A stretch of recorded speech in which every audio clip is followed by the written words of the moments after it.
to show you today is with the new Sale-a-Bration stamp set called Madison Avenue. And I'll just open up and take out the one that I need from that. And then also some of our Sycamore Street designer paper and ribbon and buttons pack. These are also Sale-a-Bration items. And I just put this display together so you could see both sides of the patterned paper and then also the 3 different buttons and ribbon colors that come in that Sale-a-Bration selection. So to do this card, I have started with a piece of Summer Star Fruit cardstock. This is 8.5 by 5.5, and I will fold this over to make the base of my card. The next thing I'm going to do is stamp on this piece of scrap white using this stamp that I pulled out from Madison Avenue and Island Indigo Ink. So I'll ink this up on here and then stamp, and I'm going to punch it out with a 1 3/8 circle punch. So I'll hold it over the image and then just pop that out. This stamped image I'm going to add to a circle from Sahara sand, and this one I punched out ahead of time using the 1 3/4 inch circle punch. I'm going to add a dimensional onto the back and attach that here on my circle.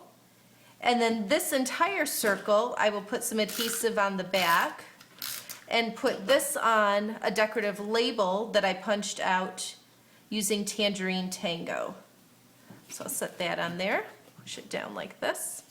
This will be the focal point of our card, and I have a couple other things to add. I need to pull my Big Shot in, and I'm going to use the Honeycomb embossing folder. This is a new one that's in our spring catalog, and I'm going to use that with Island Indigo cardstock. So I'll place it inside my folder, and then between my cutting pads, make a little sandwich, and I open both tabs and crank that through. And then no matter how many times you've done embossing, it's always fun to open up the folder and see that embossed image inside. It just adds so much to the card.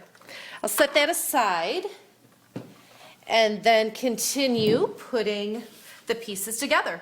When I emboss a layer, I tend to go around the entire perimeter with my adhesive just because there's less surface that it's actually connecting with, and I want to make sure that it's still got a good firm grip on the cardstock. So normally you won't see me use that much adhesive, but when I emboss, I do tend to use a little bit more. So, and then the focal point that I had before, what I'm going to do is add some of this designer paper. This is from the Sycamore Street paper that I showed you earlier.